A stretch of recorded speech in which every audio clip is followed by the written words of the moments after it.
Beautiful. Guys, welcome back to another great episode of the Strongfit Podcast. Today we're going to do kind of a smorgasbord. Yeah, exactly. Little bit of everything. You know, a little bit of vacation, moving. I won't say the magic word, otherwise we won't get funded for the episode. Well, I mean, a whole $4 should we should be like narcos and make up like code words for the Ronas. The C word. The C word. And we're going to talk about intensity, heart rate, beach running. I had some cool stuff that I had boxing with Tyrone and figuring out how to eyesight and anxiety, because we'll get into it, but it was a cool one where I was like 2 sessions, no stress whatsoever, shoulders didn't get tired, anything. Third session, took glasses off right away, and I was in panic mode the whole time. We'll get into it, but so it'll be a fun one to talk about. Well, that would make sense. Right? And exactly. Yeah. So it was an interesting one that I started to play with. Anyway, Cool. So let's start with, you just got back from 2 weeks from Brazil. Yeah, I was back in Rio. That was cool. So first of all, I think, talking about this, Holland, the Netherlands, were supposed to do a study on the cost of the virus to the economy, but also the cost in human lives, from addiction,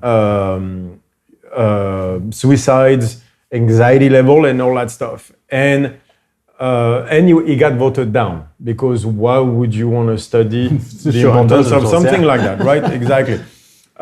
What I find very interesting, so I'll talk about it as an anecdotal evidence, right?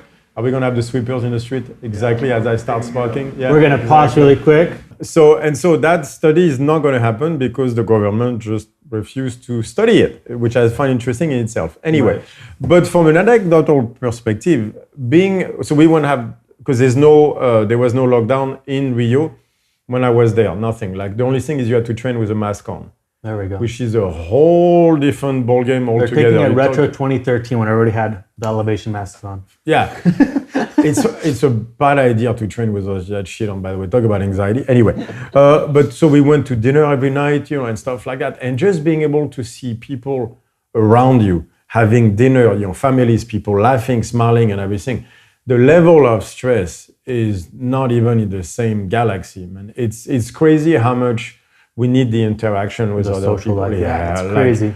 Like the fact that we are 1 year in, to me, is mind-blowing. Right. Of telling people, stay at home, don't connect to others. The mask alone means you can't read emotions on people's face and vagus nerve and all that stuff. Really it makes such a difference. We got there and... Right. Yeah. Yeah, so I had a little bit of a scare yesterday with Daya and the baby, but we were at the hospital, and I mean it's busy for sure, but it was really nice because when we get to go see the midwife, they had to have masks on, and they would rather they were really nice, but they're like, hey, do you mind sitting here, and we'll sit here, that way we can have the masks off.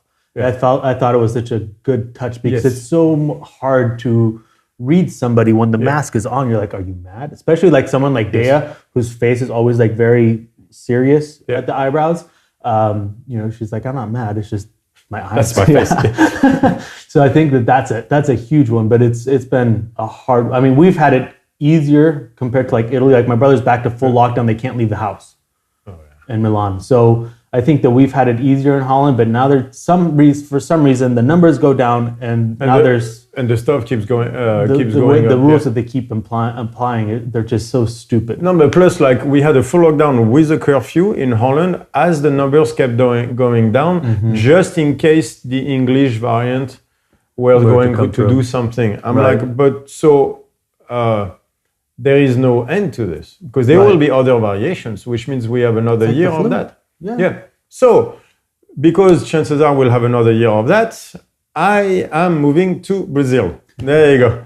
That's the news. So that's why we went there for like 11 days, 12 days, whatever it was, is to make sure that Janina liked Brazil. Like it took about 12 hours.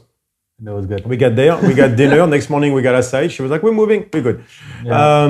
It was warm, it's perfect for training. And me, I enjoyed being there a lot, like getting the Portuguese back on. Going to Brazil now with the situation I have, the life that I built, did not feel bad, I won't lie. And so when I was there, I was like, oh, that's it. Yeah. We're moving. Because we ended up, June, something like that. I'm moving back to Brazil, so whenever I'm there, we'll start to do a seminar. Yeah, stuff like that. Something sorted. I'll build a Strongfit presence in Rio. It'll be fun. Yeah, sadly, we haven't been able to put seminars here. We just don't know, right? So we have the online seminar, the online coaches course, which I think is going phenomenal. Yes, I'm very happy. The US is opening back up quite a bit, though. So we have San Diego coming up. Yeah. And I think you should be able to come in from. I think so. So we want to do a tour so this we'll see. This if summer. worse comes to worse, you can always fly into Mexico, and then from Mexico we just drive across the border. Yeah, and then they'll never know. And so we'll do San Diego in end of June, guys. So sign up for that one. I'm working on Chicago, Seattle, and Austin, Texas. Right. So, and then we'll do the tour. Yeah, and we'll do a tour through the US. Yeah, we might do one here before I leave. Yeah. Because they're reopening the gyms, I think. So we'll see. We're going to make it happen. Yeah, we're going to try to make it happen as much as we want. I miss the seminars, honestly. This is not something I want to stop. We have the online coaches course, which is going from a teaching perspective. I think it's the best product teaching, whatever you call it, product we've ever put out there. Like the progress I see in our coaches is amazing. So I'm very, very, very happy about this. I miss the seminars. Yeah. I miss the contact with people. I miss, new people coming in and showing them the new stuff and interacting with people. I don't want to stop that life. It's just that my guess is we get another year of this. At least we have summers where we can do tours, and then winters we'll be locked up again. Yeah, well, that's at home. So I'll be in Brazil. I was looking at building my best life, and so I was looking at seasons, and I was like, I was like, oh, it'd be so cool to have a cold winter. And after being stuck at home with the lockdown and everything, this full winter of just grayness, I told Dave, I was like, hey, listen, I'm a summer baby. I enjoy the ocean. I really, SoCal life was not too bad. So I think that our next, we're chasing the summer. So I'm thinking like Bali for the summer months because it's high season over there.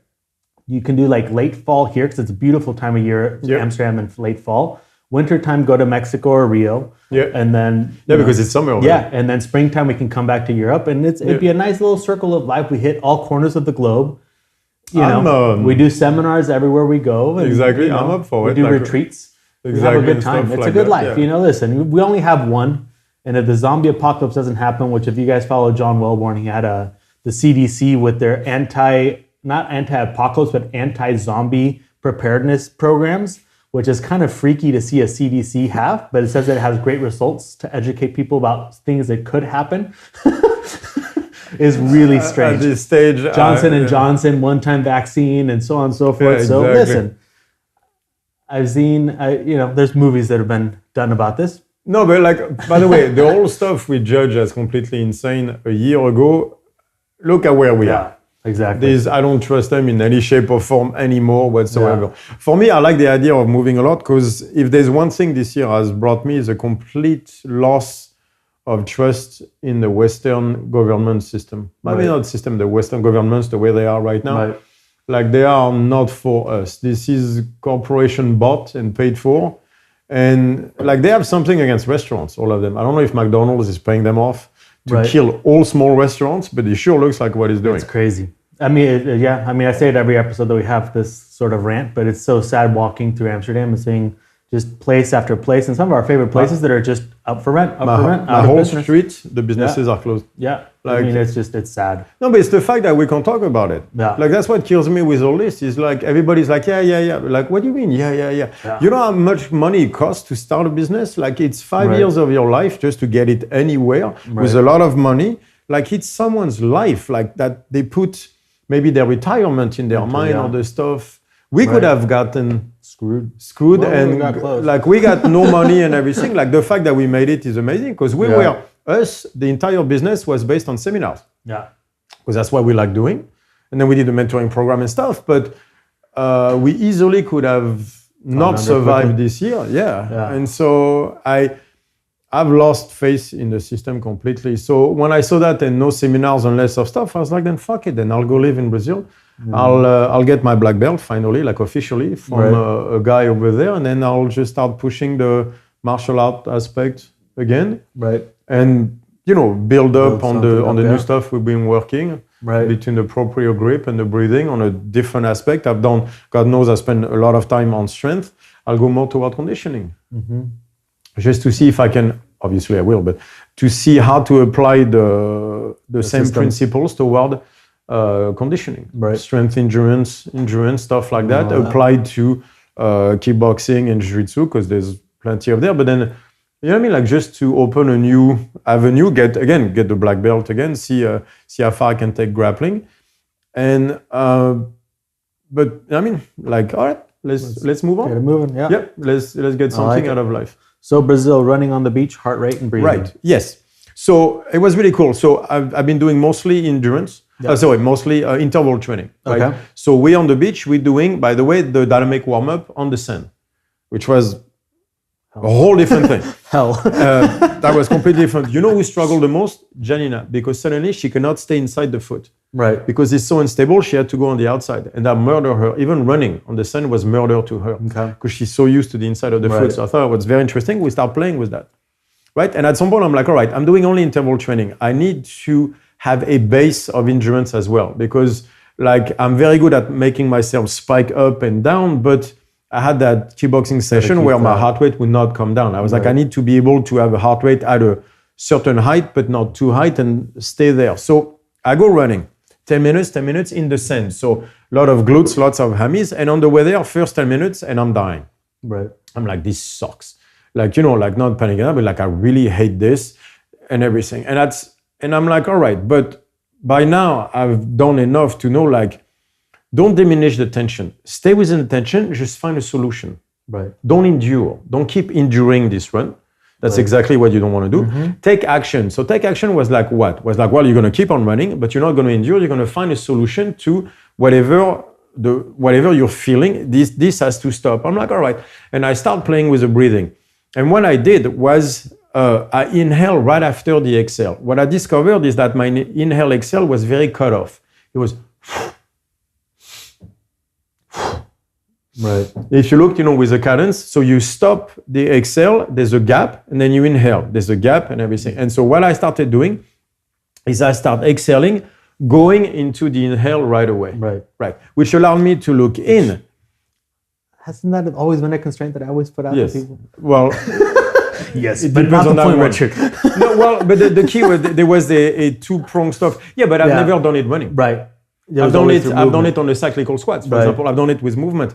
I never thought about doing it while running. Yeah. For whatever reason, it did not enter my mind to do it running. Right. But the reason I did it is exactly for that. It's because I remember the cyclical squats. Yeah. And suddenly I was like, when I do the I was doing cyclical squats in between kickboxing, rounds. Yeah. And then you allow me to bring down, at least mentally, I was like, well, maybe the shit would work running, which is obvious after the fact. You know what I mean? And so I ended up doing it running. And because the main aspect I was trying to get to is that my breathing and my heart rate were not matched. Right. We're not. That's what the main issue is. I was trying to breathe a certain way that did not match what my heart was telling me. Right. Which was, this is fucking hard. You're on the sand, going fast, going up. And so I was trying to have a measure of control, but a breathing that was in a way a lower reflection of my heart rate really was. Right. Probably trying to play it cool. Like, you're in better shape than that. It's not that hard. You think it's hard, but that's not true. Like, you should be able to run. Like, it's all that bullshit stuff. The narrative keeps going. The narrative that you keep giving yourself. And the fact, at some point, I was like, yeah, but that's not true. Right. The fact is, my heart rate is there because this fucking sucks. And so I was like, all right, I need to bring my breathing up. But then it didn't work out with the cutting off of the stuff. So that's when I went exhale straight into inhale. I didn't care about the inhale into the exhale, but if I did exhale straight into inhale, suddenly, and matching the heart rate, everything got into a zone where I looked in, and suddenly on the way back, so 10 minutes, I turned around, I actually started accelerating throughout the rest of the run. And mentally, I was in a great place. Like, I actually enjoyed the run and started to go faster and faster and faster. Because everything was in coherence. Right. I had matched the breathing with the heart rate. Yeah. And the narrative, and the narrative was important, which is, it doesn't matter what you tell yourself where you should be where you think you are, it's where are you? Yeah. And the first 10 minutes, it was like, I'm in the sand running fast. This sucks. Yeah. And then I was like, all right. And so I started to do the breathing part, right? And so I'm sprinting back. Third session in, I do the same thing. And when you stop, you start breathing like and stuff like that, just like after the cyclical squat. Right. So what I did is I breathed even faster than I needed based on my heart rate. So I went even mouth breathing, but going like, no, your heart rate is even higher than you think. And I did that for 90 seconds. And the second I stopped, boom. It all came to, completely flat. Mentally, no stress, no, completely relaxed. My breathing was back to normal. Stress was completely down. Right. And I was like, this was a great session. Yeah. Instead of playing it the other way. Right. Like it wasn't for what it was. You know what I mean? And so even the breathing at the end, which was past what I needed, it was like, and suddenly, again, maybe not, probably 60 seconds. And then suddenly I stop and my breathing is completely normal. Right. It felt like I almost had recovered from the stuff, at least from a mental perspective. Yeah. And I think the important part there is that you weren't using, like the measurement wasn't that running 10 minutes. The measurement was you figuring your shit out. Yes. Right. And found a solution. Yeah. And continuing to push through it. Because I always tell people, I'm like, you need to push past the point. Now, obviously, if you're doing something stupid where like there's joint pain or something going on, then, something structural in that sense. But it's the ability to want to learn.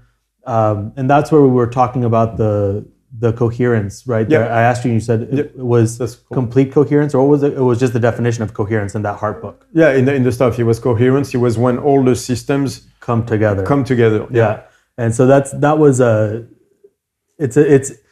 always try to explain it to people, like accept the stress, fucking go into it. Just don't hold your breath. For me, when somebody holds a breath, it's a disconnect, a displacement of tension between like the mental, the narrative, and the physical, and the narrative is trying to win in that holding of the breath, right? So I heard Janina didn't do so well on that one. No. I'm running on the soft sand.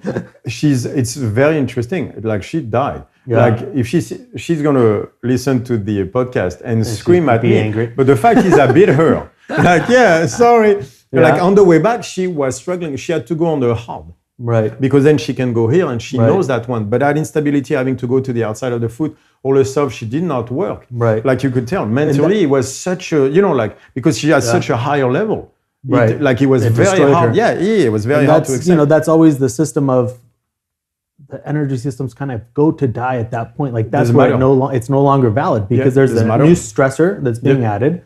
And the body, the system itself is not ready for it, and the state changes right away. And that brings the heart as his own brain and his own nervous system, which it is, if you follow us, you know that. So that means that we talk about energy system, all that stuff, but it's what the heart wants. Yeah.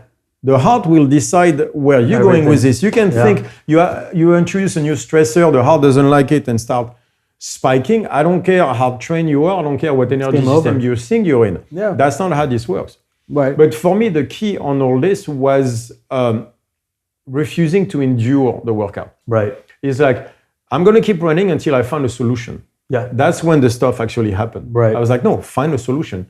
Don't keep doing this because you'll quit. Right. It's like, find a solution. And that was the key for me, was that it was like, all right, well, let's play with the breathing because it worked for the cyclical squat.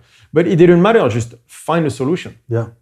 So that brings a point I don't think we've talked about on the podcast, talking about stimulus, system, and state, right? Because that's exactly what you were doing, is you're playing with different stimulus. Exactly. Using going to the proper system to make sure the state so it's acknowledging the state you're in. Right. Right. But that, for example, that's problem number one, right? Yeah. Because I go running. I'm like, well, I'm a good athlete. I'm in good shape. So therefore what? Yeah. There is no therefore, is where are you right now? But if you look, that was a narrative of like, I'm going to do cardio. So I'm thinking jiu-jitsu, I'm thinking that, I need to be there in order to do jiu-jitsu. So I'm running, I'm thinking I'm here. Right. Again, it doesn't matter what you're thinking, is where are you? This is where you start right now. So the presence you talk about all the time. But that's where the narrative starts. When you start to build an expectation or where you think you should be, which is the worst thing in the world that you can do to yourself, where you truly are, stuff like that. Plus, it doesn't matter. One day or the next, you might huff and puff a lot harder because whatever tired, food. You took your glasses and you rushed into the gym to start boxing. Right. Right, you're in the wrong mindset. It was ridiculous. Like that was the one. Like so, I showed up. I did 2 boxing sessions with Tyrone, and the first 2, I had my glasses off. I showed up like an hour beforehand. I did pec work, which I think for boxing or anything that you have to have your hands off. If I'll get into that. You have to get. So I did pec work. I did pec work into rear delts. I had my glasses off, so I'm not super blind. But like if I take them off right now, everything's kind of blurry. Give me about 20 minutes, then I can start to kind of focus, not find detail, but I can focus. And we boxed, and I had like a sweet pec pump before starting. No stress whatsoever. Like I was going round after round, hitting hard. Everything was going great. Third set comes around. He has me. I rush into the gym because I had third session. Third session. I had pregnant wife issues, so I was running late. Show up to the gym. Everything's set up. I'm kind of in a rush. I take my glasses off. I'm wrapping up. He's like, just start jump roping, which was not the best thing for me to do because as soon as I start to jump rope, I can't quite get there's not enough stress to get the pecs going.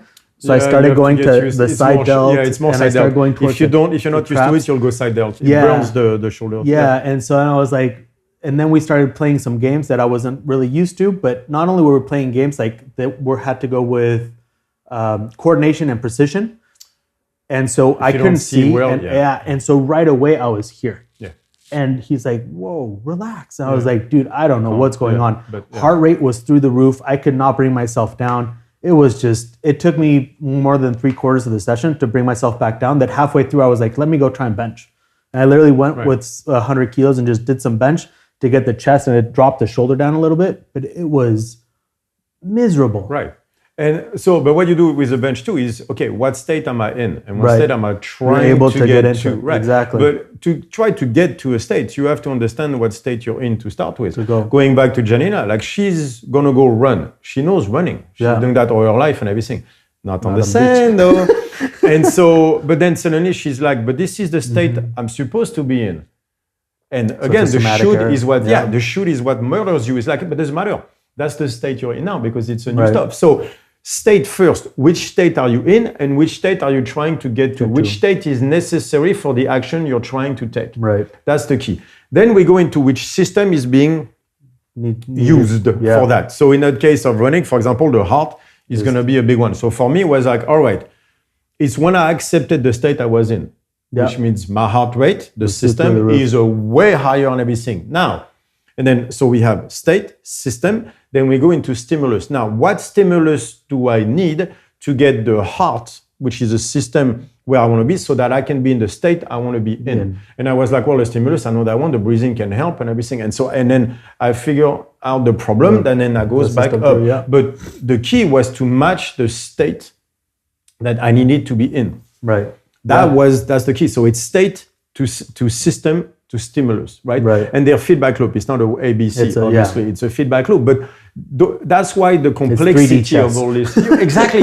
That's where the complexity comes from. Is you need all three. Right. You need to know which state you're in and which state you need to get to. From which system are you going to get through, and which stimulus do you need to apply? Yeah. That's the complexity. And systems means the brains and nervous system that we have. So the parasympathetic, sympathetic, so the peripheral, the heart, the enteric nervous system is food is engaged, but then the prediction system through the central nervous system. So you can imagine like the complication of that. And then stimulus, oh my God. So you start with state, which is 4, to system, to stimulus. So the complexity is ridiculous. Yeah. But that means also like when we talk about breathing, like you can play with breathing as much as you want. If that's not matching the state we need to be in, it does nothing. So what do we have? We have me on the beach, for example, going in the sand fast because, I want a steady cardio, but not Disney December, like higher, cardio based, trying to go nasal breathing.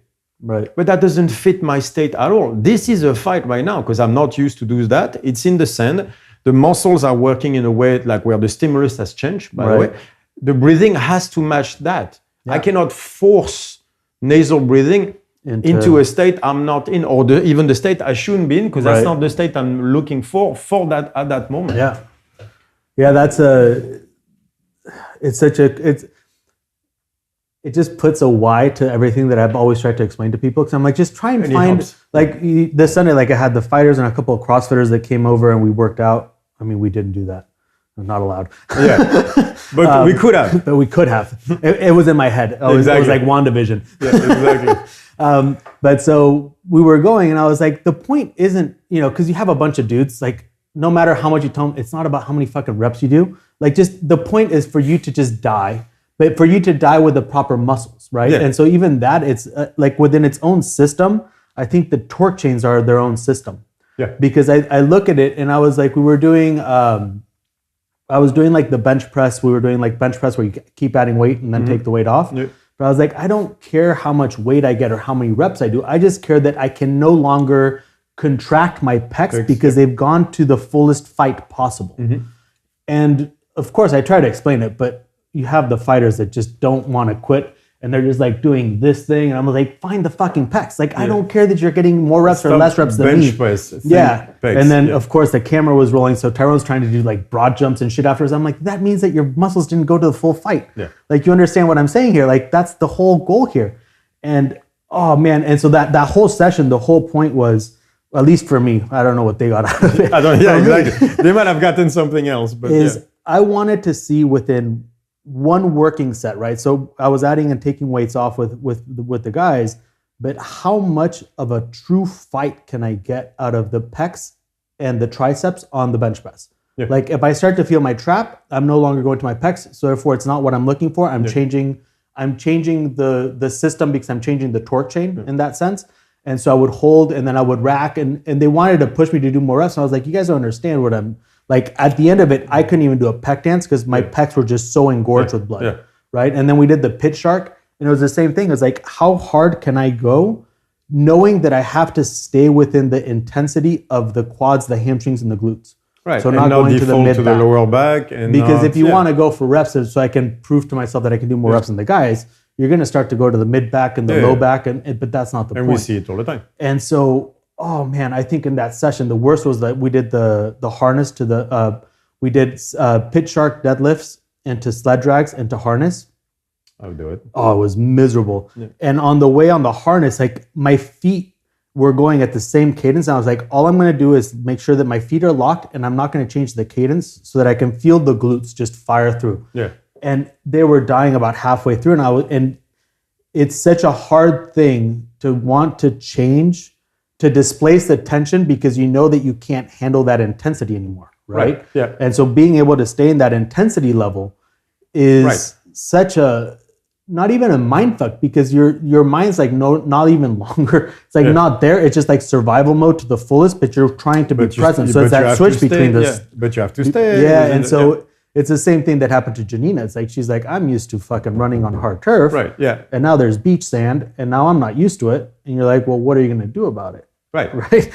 Which she, the second time she did, but like, for example, at some point she had to stop because the Achilles were just giving up. Right. But then that gives us finally something we've been looking at, which is that right foot where she told her hammy where she can't go outside. I was like, well, guess what we have to do? So then from there, we worked only in the sand.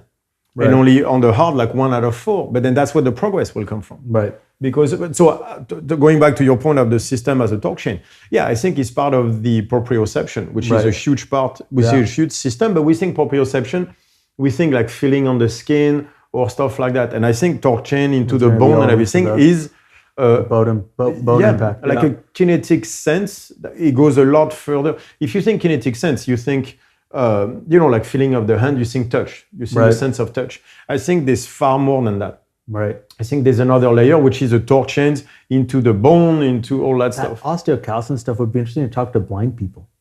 Because they're all, it's all... They have a lot of, Yeah, I mean, because from the vibration, like it's the same thing, it's like here and this. The vibrations, right? Yeah.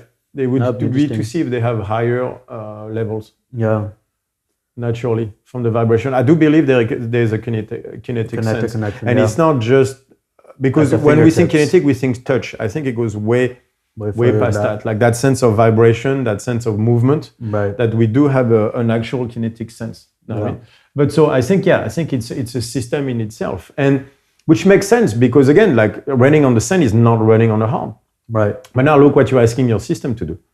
To still get the muscles going, but while adding far more stabilization than explosiveness. It's a thing in itself. So the entire system has to adjust. Yeah. But so that means you will be in a different state. And if you cannot see that, then it doesn't matter what comes after. Right. Everything is off. Because you expect this, so therefore I'm going to do that. Yeah, well, guess what? That's not going to happen. That's not the state you're in. The world doesn't know you shit. Yeah, exactly. But you know what was interesting from there is then I took it to bodybuilding. We went to the local global gym, and I realized that I was stopping my sets based on breathing. Okay. That when I stop breathing, so then I start holding my breath, that's when I was quit. But I realized that I was doing that at the exact moment my heart rate started to spike. Right. So that I think I was modifying my breathing and basically start holding my breath because my heart rate was starting to spike, and then I would stop, because in a way there's a form of anxiety like this, anxiety sensitivity toward cognition. I think it's when I started to lose focus. I don't like it because that's where I want to live, is that ultra focus all the time. Yeah. And the second I lose that, I quit. Yeah, there was the book that had the breathing as a mechanism, and it showed that if you hold your breath on the inhale, you're more, but they didn't say it in these words, but if you held your breath on the inhale, it was more towards the anxiety driver, and on the exhale, more towards the depressive driver, or the sadness driver. No, interesting. And it's something I've been working a lot with people. Like I always, for me, it's that I think it's a way for the body to force your mind to understand that it's in a certain state, right? So your heart rate is up, so you start to go, and you hold your breath, so the brain can start to go, holy shit. Yeah. But if your heart rate is low and you're trying, then you notice that you'll exhale and hold your breath. So it's something that I worked on the oblique opener quite a bit, and I've been doing it at the seminars and at coaches weeks, and every single time, as soon as you inhale and you hold your breath for more than 25, 30 seconds, you'll see the narrative in the brain starts to go a lot faster. And if you hold your breath on the exhale, the heart rate will calm down and your mind is very, very clean. And if you talk to deep sea divers, they always say that they almost hold their breath on the exhale. They start to go down. That's what I remember. That's what what's his name? Casper made me do. Yeah, or holding the breath after the exhale. At the exhale, because it brings full mental clarity and it allows you to take action. But I know one thing is clarity, calmness. But from there, what I did with the bodybuilding is I only based my set on my heart, on how high my heart rate was. Right. Not my breathing. I was like, I don't care how you breathe, just make the breathing work. But you can only stop where the heart rate goes past the moment where my cognition is affected, and then come back to focus. Right. So again, find a way. When the focus starts to go, bring it back, and then I could stop the set. Yeah. And that's how I had the results lately, because I made that picture when I was actually very lean over there, and it's like, how did you get that work? I get that work because every single training session was about my heart rate and not my breathing anymore. Yeah. And I think the biggest thing to understand is like you're listening to your heart rate, not like looking at a monitor, right? Because I think that's a big thing to take away, because I feel intuitively when people first start training, well, I guess it depends on how much their disconnect is, but people usually can't hear their heart rate or feel their heart rate, which is hard, right? No, it's very hard. So I wasn't counting or anything like that. Yeah. But like sometimes you feel your heart rate being like it wants to pump out of your chest. Yeah. Even though it might not be going that fast, but it feels hard. Right. So there's a specific feeling where I feel my heart a specific way, and it starts to break down my focus, my capacity to stay there. And that's a specific freak out. So no matter what, whether I was doing cardio interval or lifting weights, I had to go past that. Right. Like the exposure therapy, and go a little bit past that and go like, no. Figure it out. Yeah. And once I go past that, I can quit. But I had to go that plus one. Right. And like that moment where the freak out would happen, and I had to go plus one. And usually it was focus based. Right. And that's where the results showed up. Like right away started to drop water. Like I got super lean over there. Yeah. But it was not the breathing, right? It was the heart rate. So not the weight, none of that. You should no. Get the heart rate where the freak out happens, where you want to quit, and do plus one. Right. That was the important, that was the stuff. It's like, because then suddenly it was figure it out. Like, that's where I had a feeling of progress. And I did it, I was like, I know learning. Yeah. I know learning really well. So I know how to learn. And that feeling of progress, that's what I had when I was doing the set. I was like, that's where progress is, at least for me, at least right now. Right. That's where the progress was. Like, go into that heart rate, because that's where your anxiety is heart rate based toward cognition, right? Which is a very specific type of anxiety. And if I could push that, I felt progress. That's the best way I can do it. But then wake up the next day, drop water, start to see my abs, like like that spot I had there that is almost, it's coming back, by the way. Yeah. But over there it was gone. That water I can never get rid of on my low abs and there it was just gone. It was starting to go away. I find it very interesting, but it was all based for me on the heart rate. Yeah. That's a major system. Yeah. Which is there anybody out there talking about state system stimulus? No. FYI. Yeah. No. Like that, no one is talking about. Like we were talking about that with David because he was like, "This is what you do." Which is just great. Yeah. Yeah. It was a great way of putting it. I was going at it from another 3 system, but we were trying to define Strongfit with him because he's hey David, professor at university, and he has that great way of putting things into systems to be able to teach, right? And we thought that was the best way to explain it is like state versus system versus stimulus. And that explains why it's so complex. Right. But if you look, when we talk stimulus, it's not even the energy. That's where the energy systems are. It's not just that. Right. But the energy system live in stimulus. But if you don't understand the systems that take you to stimulus. So what did I say? Like it's not about the energy system, it's about the nervous system. Right. But even that, there's a deeper layer as what are the state, and that's to the prediction versus observation where they come. Yeah, I mean, so state into system into stimulus. My brain's going. Yeah, exactly. Because you start to play around with all the. I mean, the amount of stimulus that you have is just endless, right? I mean, everything is a constant stimulus. Right, exactly. And so because everything is action, right? Just breathing, just doing stuff. But then even through the systems, because now you have. You look at, for example, so we know the brains, right? You have the enteric nervous system, the heart, and the main brain. I'm like, all right, but if you look at torsions into osteocalcin, so that kinetic sense, that's a 6th sense that seems to be there, because we talk about the 5 senses, but I do believe there is a 6th one there, because and osteocalcin seems to prove that. It's just not necessarily on a conscious level, which is why they don't like the 5 senses they like is because you can, there's a conscious.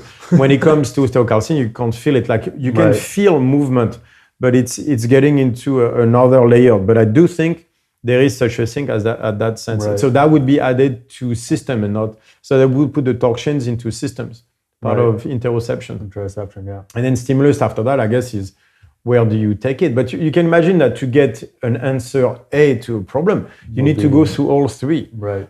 Hence the complication. So you could see where anxiety lives, where depression lives, and why certain stimulus will not work for an anxious person versus a depressed person, because it's not the same system and they're not in the same state. Yeah.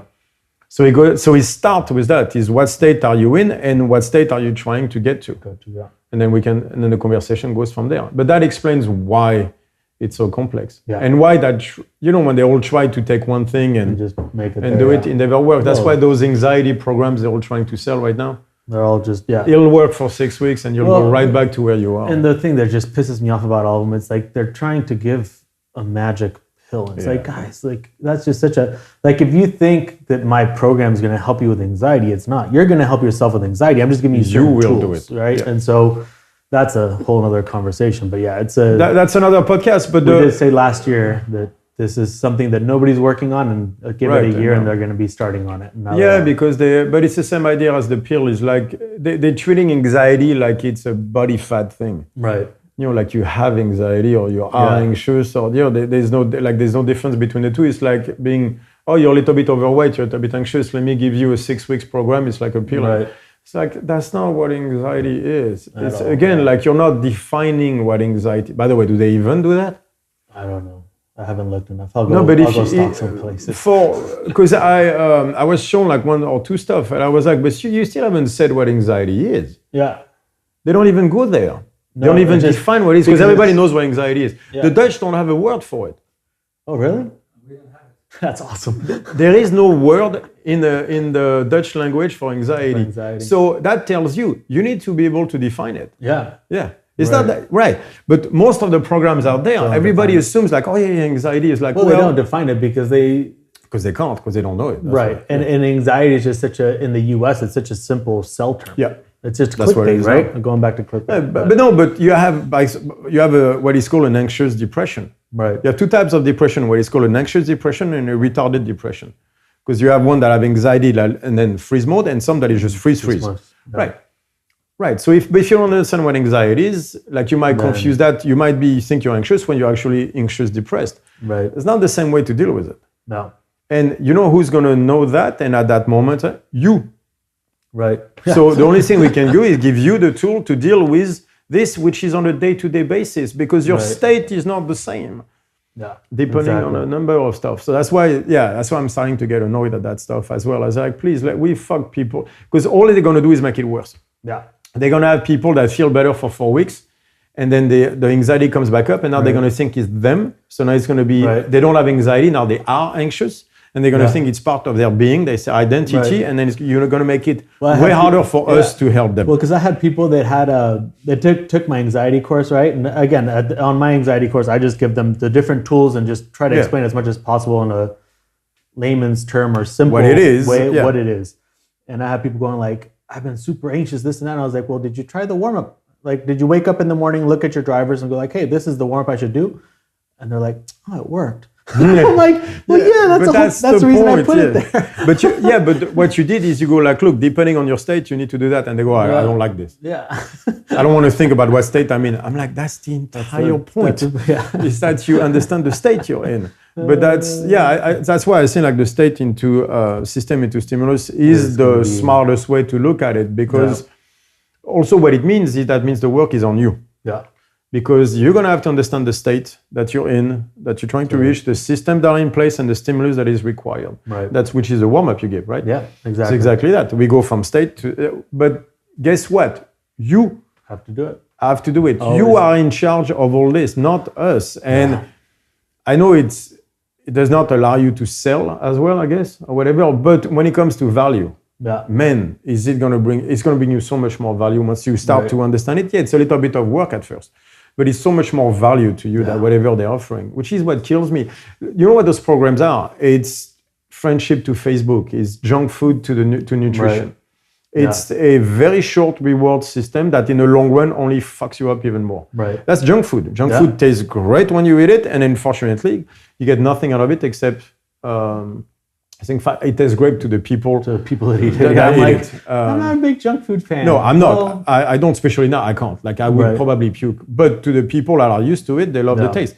Problem is they know it's a very short-term reward that in the long run only harms you. I was trying to get wasted with cheap shots. I can relate to that analogy a lot. There you go. Cheap shots, right? We used to have a Randy. I'm sure he's probably listening to this one. He goes, yeah, man. He goes, the best way to go out on a Friday night used to be you go find somebody stupid enough and you say, hey, I bet you $50 that I can't chug a whole entire bottle of Jack Daniels. He's like, they'll buy you the bottle of Jack Daniels, you get to chug it, you get drunk, and you won $50. I'm like, oh, Randy, that's not the way to do things, dude. Yeah, like I do not agree. I don't think so. I don't think so either. But this is what I see those programs, that's another podcast, but those programs to be, because I see the business world pushing the fitness professionals toward that Facebook junk food model. Yeah, just funnels. Facebook is the evil empire. People need to understand this now. Well, and we have our business mentor, and she's like, yeah, well, Instagram's a selling platform. It's not a social platform. Like, it's no longer a social platform. Your product. And I'm like, well, I don't want to go that route. I'm like, I don't feel like, I hate having to think, and Dea got mad at me because I don't post every day. I'm like, I don't want to post every day trying to explain this or talking about this is what humans are going through. And I get it, like it's inspirational for some people. No, I don't think it is true anymore. But it's a selling platform where I'm like, I'm going to be putting my food. I'm going to be putting what I enjoy. If you guys want to see it, cool. And if you don't. But that's what, on the Mighty Networks, I feel like a lot more driven to post stuff. Because it's our stuff. Yeah. It's us. It's a closed, it's a closed world where they can't come in. Mm-hmm. Like the Facebook stuff, like that's why we went out the Strongfit Community and everything. Like to me, like this is the evil empire. Like this is turning friendship into a junk food format. And you have to understand, you're the product. Yeah. I truly think there's a gap now where 4 or 5 years ago, social media changed completely. Right. Where, you know what this is? This is when the corporation understood that they could not stay away from YouTube, from Facebook and everything, and started to put big money into that. And then it was already bad, but then everything changed for the worse. Right. And the science behind it between the neuroscientists and the psychologists, we help that. That's a whole... Well, that was like in the grid when I got told that I wasn't getting picked because I didn't have enough followers on Instagram. Right, exactly. I was like, right, but this is supposed to be a sport. Like, why is it? Yeah. Isn't me getting into the grid because I have the numbers and the speed allowing me to build my fan base? Oh no, I guess I need to bring my fan base. Like, what? And people are going to go, well, that's the way the world is. No, HBO has a great documentary called Fake Famous, which... Oh, it's a great one. You guys should watch it. No, because people will say like this is the way the world is. And I disagree. Yeah. And we're proving it because we went on Mighty Networks and we're doing our thing in a closed platform where only us post. We have complete control of the whole stuff and go on it and you will see. You are not a product. Right. You are a human being we want to interact with. So we have demands because we think it's a relationship. Yeah. But the other stuff, like I'm out, like it's going to be the next team meeting is we're going to talk about whether we leave Facebook or not. I vote for leaving Facebook altogether. I know Daya will not agree, but we're feeding the beast then. Right. We're feeding the evil empire. At some point, you're a stormtrooper. Right. Which I think a classman tried to do that route too, right? I agree. And I think that, And I agree with it. Yeah. Yeah. And then now they're trying to go back the other way. And then you see them making all those videos about CrossFit HQ because the guy is a tech guy. It's their route. They do whatever they want to do. But at some point, when you work for the evil empire, when do you accept that you're part of the problem? Right. You're either part of the solution or you're part of the problem. Yeah. I think Facebook is the problem, or at least a huge part of the problem. Yeah. I don't want it anymore. We should be in the underground in Tor. We should just be on Tor. If they want to find us, you got to go through Tor. The deep dark web. If you want to find us, you got to go into the deep dark web. That's why we moved to Mighty Network, and I think, like you see, like it's more enjoyable to post. You know who's going to see it. It's not those assholes that come from another 30 groups. The comments have been great. The comments in the free community and the curling group and everything have been awesome. Yeah, people have the freedom to post. Even they're brand new, they post. It's great. Right, and they're invested in everything. Like that's something where I want to do work because I feel like I'm back to talking to people I want to talk to. Right. Instead of on the Strongfit Community on Facebook, where at some point I was like, I'm out. Like this was that people using us to sell their shit. I was like, is that where we are? Yeah. We're back to McDonald's. It's like this is exactly what I didn't want Strongfit to be. I had conversations with people about, and they're like, oh, I'm doing this because of this. Like, I'm like, that's not the implication that I want out of this exercise or what you were trying to do. Yeah. And now I'm having to deal with people that are fucking extremely on the brink of extremes where they're not my client. They're somebody else's client that was claiming they knew the StrongFit shit. Yeah. I'm like, whoa, and now I'm having to fix somebody else's fucking problem. Yeah. It's ridiculous. Right, on the stuff but even them, like they were doing StrongFit stuff, but they were not people that were on the mentoring program or anything like that. Those are people that follow us, got all the shit for free, completely misunderstood it, fucked up their clients with it, and then come to us saying, well, it's your shit, you should fix it. I was like, wait. It's gonna cost you 3 times. Yeah, like wait. You stole all the stuff, did not understand it, fucked it up completely, and now somehow I'm responsible. Yeah. And that's Facebook. Like that's all that social media bullshit stuff where you're a product now. I want no part of that world. No. I want none of this. Like that's why Mighty Networks and moving to Brazil and everything. Like I have lost faith in the Western system. So I will not feed it. Yeah, I like it. So you'll be finding us in the middle of the Brazilian rainforest. Yeah, exactly. Or Rio for now, but all Bali or different places. Yeah, I like it. You'll find us in where we're going to be back on the road. I have a couple of clients in Australia. I was like, I think it'd be cool to have like a retreat place in Bali. He's like, I'll bring fucking clients. I was like, I'm in. Well, let's go to Bali as well. Let's go back on the road. I guess we were happy for 3 years. There was a reason why. Off the grid. Yeah, we were off the grid, off the system. And guess what? That was a good idea. Yeah. Back to it. So cool, guys. Well, this will be this episode. Yeah. Have a good one. Find us on Mighty Networks and YouTube. Yeah. We'll see you there. Cool. Bye, guys. Later.